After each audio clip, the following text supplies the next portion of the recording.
BFM Business présente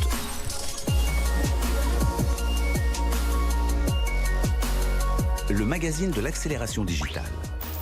01 Business avec Frédéric Simotel. Allez, c'est reparti, deuxième partie, 01 Business. On va parler donc de ces utilisateurs de confinés et comment ils se sont débrouillés avec notre baromètre Odoxa. Alors, on aura Émile Leclerc au téléphone, directeur d'études Odoxa, oui, parce que dans cette période de confinement, on ne peut pas être plus de 3 en plateau. Voilà, on respecte bien ces mesures sanitaires. Donc, Émile va nous donner l'ensemble de l'interrogation qu'on a donnée, qu'on a posée, toutes les questions qu'on a posées aux Français sur l'utilisation des outils numériques. Quelques surprises, on va voir tout ça. Et puis, on va en parler avec nos experts. Ils sont deux. Julien Pierrepont, directeur innovation chez Layton. Bonjour. Bonjour Frédéric. Julien, merci d'être avec nous. Et François Massemin, directeur SAP Customer Experience chez SAP France. Bonjour. Bonjour. François. Tous les deux, évidemment, vous avez vécu le confinement, le télétravail. Donc, ça y est, on commence un peu à ressortir de nos terriers chacun. Alors, on va démarrer. Je vous propose d'entrer vraiment tout de suite dans le vif du sujet. On va démarrer avec Émile Leclerc. Bonjour Émile, Bonjour. directeur d'études chez Odoxa. Donc, environ 1000 Français dans un panel représentatif de la population à qui on a posé à qui Odoxa a posé ces questions sur l'utilisation des outils numériques. Alors, Émile, on vous laisse déployer un peu les quelques chiffres et puis on va en parler ensuite avec nos experts. Oui, effectivement, ce qu'on voit, c'est que le confinement a été un vrai accélérateur pour tout un tas d'applications et outils numériques. On a demandé aux Français lesquels ils avaient utilisés. Alors, sans surprise, il y a une technologie qui arrive en tête. 55% des Français l'ont utilisée, c'est la visioconférence. Alors, ça représente des millions de personnes qui, auparavant, n'avaient pas forcément utilisé cette technologie. Ensuite, on retrouve les sites et applications de e-commerce. Ils sont 49% à l'avoir utilisé. Les plateformes de streaming, que ce soit musical ou vidéo, 43% des Français les ont utilisées. Ils ont aussi beaucoup fait la cuisine, grâce aux sites et applications type Marmiton ou Yumiam, 40% d'utilisateurs. Les drives ont été beaucoup utilisés aussi. Vous savez, on commande en ligne et on vient chercher ses courses en magasin. 34% d'utilisateurs pour les drives. Les applications de sport aussi, beaucoup de Français ont fait du sport à la maison, 21% d'utilisateurs. Certains sites et applications, vous savez, aussi font mettre en relation les producteurs locaux et les clients. Là, on a eu 19% de Français qui l'ont utilisé. Et enfin, on en parlera plus tard un peu plus en détail, mais assez peu de Français ont utilisé le paiement mobile. Seulement 15% d'utilisateurs. On verra, il y aura des freins à lever. Et deuxième enseignement de notre étude très importante sur ces usages, c'est que tous ces usagers nous disent, quand on leur pose la question, quel que soit l'usage, je vais continuer à plus de 80%, 87%, même jusqu'à 87%, je vais continuer à utiliser tous ces outils, toutes ces applications, tous ces sites internet, même si ça sera peut-être avec une fréquence un peu moins importante, même si on constate des niveaux très élevés. Donc vraiment un accélérateur colossal pour des applications et des outils numériques qui a été ce confinement. Oui, d'ailleurs, Émile, c'est impressionnant. Utilisation. Donc, on va poser la question, est-ce que vous allez continuer à utiliser ces applications? Et pour toutes, on est 96% pour les applis de cuisine, 96% pour le e-commerce, 95% pour le streaming musical. On est vraiment ça y est, un bond est franchi. Julien Pierrepont, est-ce que ça veut dire que ça y est, on a franchi une grosse étape? Moi, je pense en visioconférence, j'ai un expert qui m'a dit l'autre jour, on a fait un bond de 3 ans en avant. Oui, probablement. En fait, on est quand même sur des données qui sont extrêmement significatives d'un point de vue personnel et d'un point de vue professionnel. Et ce qu'on pourrait aussi évoquer, c'est probablement que le numérique a fait un bond, mais que ça a aussi été un game changer dans la crise. C'est-à-dire qu'on est passé d'un monde physique bloqué, contraint et paralysé, à un monde libre et ouvert qui était le monde numérique. Donc ça a permis à des gens qui n'y avaient pas forcément été confrontés d'y aller. Et puis on a aussi battu des dogmes. Il y avait des gens qui pensaient que des activités ne pouvaient pas être faites à distance et qui finalement le sont. Je pense que ça a convaincu beaucoup de gens. Exactement. Mais je pense que même dans le dialogue social, ça va convaincre pas mal de gens de basculer sur des choses un peu plus approfondies. Est-ce que ça veut dire, François Massemet de SAP, qu'on a vu, il y avait des tendances qui étaient installées dans la digitalisation, le télétravail, les sociétés avaient commencé à réfléchir, j'imagine, chacun d'entre vous, chez SAP, chez Layton, chez Odoxa, tout le monde travaille, envisage ou a déjà des des gens en télétravail. Mais justement, ce Covid-là, enfin, cette situation, ça a accéléré vraiment les tendances pour les process, digitalisation des processus, dématérialisation, télétravail, bien entendu. On est passé, voilà, on a enfin accéléré dans ce domaine. Alors, chez nos clients qui servent leurs propres clients, les marques donc, on a assisté effectivement à une accélération de leur roadmap. C'est-à-dire que les sujets qui étaient un petit peu en marge ou qui étaient un petit peu la cerise sur le gâteau, comme les drives par exemple, le click and collect, sont devenus des sujets très prégnants et qui ont été accélérés à cause du Covid. Alors ça veut dire, quand vous parlez de tous ces jeux-là, qui sont obligés aussi de revoir, c'est-à-dire à un moment, moi j'ai à titre personnel, j'ai deux exemples. J'ai un exemple des Britanniques qui ont toujours été très bons dans la logistique, et là, que ce soit confinement, pas confinement, ça se déroule exactement pareil, s'il y a un retour. Et une boîte française, grande marque française, alors là on sent que dès qu'on est en confinement, c'est la panique totale, on sait plus, il n'y a plus de numéro, et j'ai l'impression que c'est un peu ça, c'est-à-dire il va falloir pour les entreprises, alors je ne sais pas cette entreprise en question, mais pour ceux qui ne sont pas complètement prêts dans le domaine du e-commerce, être prêts sur la logistique, enfin, il faut vraiment franchir, se dire que les clients n'iront plus en magasin comme avant, ne feront plus du e-commerce comme avant, il faut vraiment être prêt à répondre à cette demande. Oui, c'est-à-dire que si on considère le e-commerce juste par la lorgnette du site que vous visitez, sur lequel vous faites un panier, c'est pas suffisant. Il faut regarder l'ensemble du scope. C'est-à-dire comment est-ce que les marques gèrent leur stock, comment est-ce qu'elles font l'acheminement, comment est-ce qu'elles vous garantissent que vous êtes livré en temps et en heure. Donc c'est un tout cohérent, hein, c'est un ensemble. Et c'est vrai que le Covid a accéléré cette sensibilité-là. Oui, alors Julien Pierrepont, est-ce que ça veut dire, je repose la question, là, autour de cette organisation, il va falloir tout revoir. En plus, on a vu il y a quelques jours Deliveroo qui s'est associé à Casino, donc ça veut dire, avant, quand on faisait de la commande chez soi, on faisait en soi de la commande Amazon, mais pour la commande alimentaire, on faisait que des grosses courses. Tout à fait. Et puis là, on se rend compte que, non, dans les grandes agglomérations, on va peut-être appeler pour avoir 3 bouteilles de lait et une boîte de sel. Ça veut dire qu'il faut être prêt à alimenter tout ça, à trouver le bon circuit, mais gérer ses stocks. Alors il y a un vrai sujet, je pense, sur la logistique et puis sur les modèles logistiques qu'on avait jusqu'alors, même d'approvisionnement. Donc on a des circuits plus courts, plus locaux par rapport à l'approche zéro stock qu'on pouvait avoir par le passé. Donc évidemment, on a une unification de ce type d'approche. Et puis on a d'autres demandes effectivement de consommateurs. On le verra plus loin, l'usage change tout. C'est l'usage qui fait qu'on s'adapte derrière. Et pour le coup, le Covid a été un gros révélateur et un changement d'usage. Donc je pense que le virage est fait. Et effectivement, toute la chaîne derrière va devoir être modifiée en conséquence. Alors justement, Émile Leclerc d'Odoxa, autre question posée, on va traiter les deux en même temps, les souhaits de développement. Qu'est-ce que les Français aimeraient voir davantage développer en termes de nouveaux usages autour donc, de tout ce qu'ils ont pu connaître là, et notamment dans l'e-commerce. Et puis les craintes aussi qu'ils ont, parce que il y a la confiance, il y a les craintes autour des données personnelles. On leur a pas posé cette question-là, mais on pourra leur demander, tiens, stop Covid, voilà, on voit tout ce que ça a entraîné comme débat un peu incroyable d'ailleurs pour quelque chose qui pour moi est sérieusement calibré. Alors Émile, les questions, les chiffres que vous avez avec Odoxa. Oui, effectivement sur ces nouveaux usages, parce que le confinement est terminé, mais l'épidémie n'a pas disparu et on le voit bien, il y a des queues devant les magasins, enfin les usages ont totalement changé de ce point de vue-là. Donc on a demandé aux Français quels seraient les usages qu'ils souhaiteraient voir développer.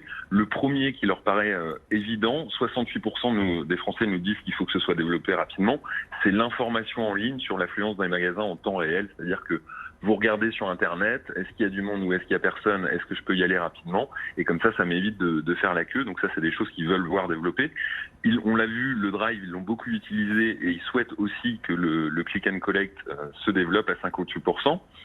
Ensuite, on leur a demandé aussi, vous savez, il y a des nouveaux magasins, notamment Amazon Go, sans caisse. Et alors là, on rentre probablement aussi dans des considérations sociétales, philosophiques, qui font que les Français, ils sont plutôt opposés à leur développement. 69% nous disent qu'ils ne souhaitent pas qu'il se développe. Et puis, dernier point, le paiement mobile. Là aussi, il y a des vrais freins à lever parce qu'on voit que 69% des Français nous disent « je ne souhaite pas que ça se développe ». Alors pourquoi ils ne souhaitent pas que ça se développe? Alors même, on leur a posé la question, 64% des Français nous disent « c'est le meilleur moyen pour éviter qu'il y ait un maximum, qu'il y ait des contacts et donc de limiter l'épidémie ». Ça, ils en sont convaincus. ils pensent aussi, même si on est dans des chiffres qui sont un peu limités, donc il y a un frein peut-être à lever là-dessus, mais ils pensent à 55% qui sauraient utiliser le paiement mobile. En revanche, ils pensent aussi, une minorité pense qu'il faut développer cet usage. En revanche, il y a un problème de confiance qui est assez colossal. 64% des Français nous disent « je n'ai pas confiance dans le paiement mobile ». Donc voilà les deux freins à lever. C'est à la fois l'utilisation, même si les Français sont plutôt positifs, mais il y a quand même une partie qui pense ne pas savoir l'utiliser. Et surtout, c'est un problème de confiance. Alors même qu'une carte bleue dans la poche, maintenant, vous savez, on fait des paiements sans contact, c'est généralisé. Eh bien, il y a un vrai problème de confiance autour du paiement mobile. Alors, avant de revenir sur ce thème de la confiance, la première information, donc 68% souhaitent davantage d'informations en ligne sur le magasin en temps réel, 58% souhaitent que le click and collect soit vraiment généralisé. On parlait de ces nouvelles formes. François Massemet, vous connaissez bien, vous travaillez sur le customer experience chez SAP.